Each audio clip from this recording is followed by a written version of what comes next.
Chapter 16 Aftermaths.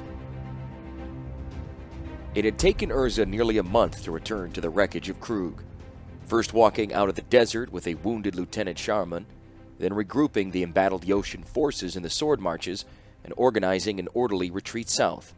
The sword marches fell behind them and most of northern Yosha as well. There was nothing left there to fight for and nothing to sustain an army. The Falaji hurried their flanks but left them alone. Urza's forces got within 2 days' flight of Krug, which was still in enemy territory. The prince consort and de facto ruler in the continued absence of the queen took a trio of ornithopters to the wreckage. Mishra, now known to the Yoshins as the Butcher of Krug, had abandoned the city, and his dragon engines left little standing. Their massive walls themselves had been left untouched, though their mighty gates had been worked from their hinges and splintered. Everything within the walls had been burned, and that which resisted burning had been crushed beneath the dragon engine's treads. A gray rain of ashes and dust fell on the city for 3 days after the razing. There was little looting afterward because there were little to loot. All that was left were the walls, and a slope of gray rubble leading down to the Mardon River, and beyond the walls a scattering of lean-tos belonging to refugees too stubborn or stupid to move elsewhere. 3 ornithopters alit on the low hillock where the palace would have been. Urza and Sharman climbed from their machines, but the third pilot remained with his craft, ready to take off at the first sign of trouble. There was nothing to do except watch, and nothing to see except the ash-covered rubble.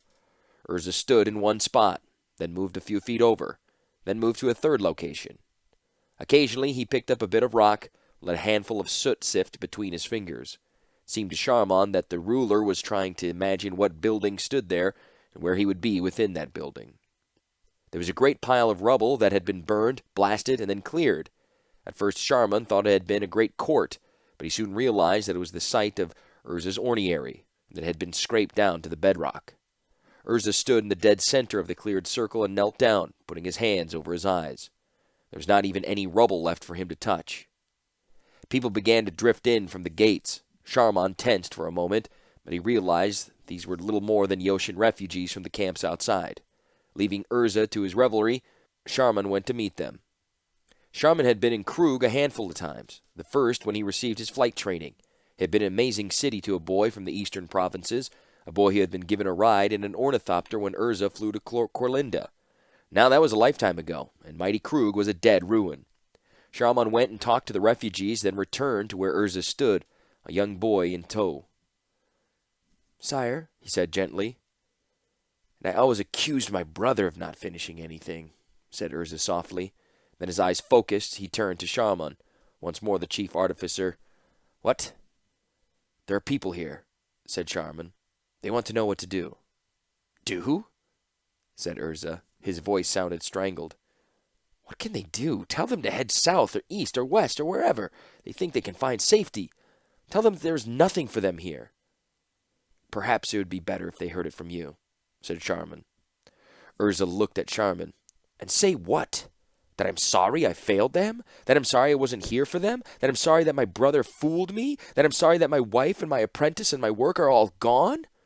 Urza's voice rose as he spoke, and Sharman wondered if the chief artificer would weep.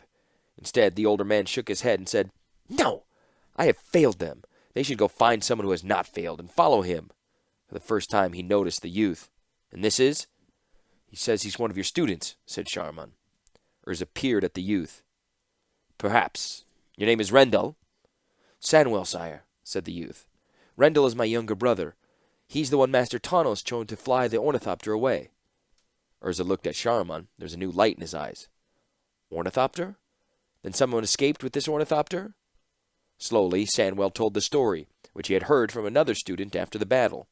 His younger brother had taken most of the important papers and designs and flew them east. No one else went with him. Yes, with orders to go to Argiv if he need to be escaping the Falaji. No, he didn't know what had happened to Master Tanos or the Queen. Sanwell's Avenger had been overwhelmed by a number of desert fighters. It had taken out a number of them, but there were too many for him. When he was done, Urza rose. There was a new fire in his eyes. "So, my brother," he said, "you didn't finish this either, Sharman." "Yes, sire. I want you to take our remaining forces south, regroup what you can, and fortify the ports."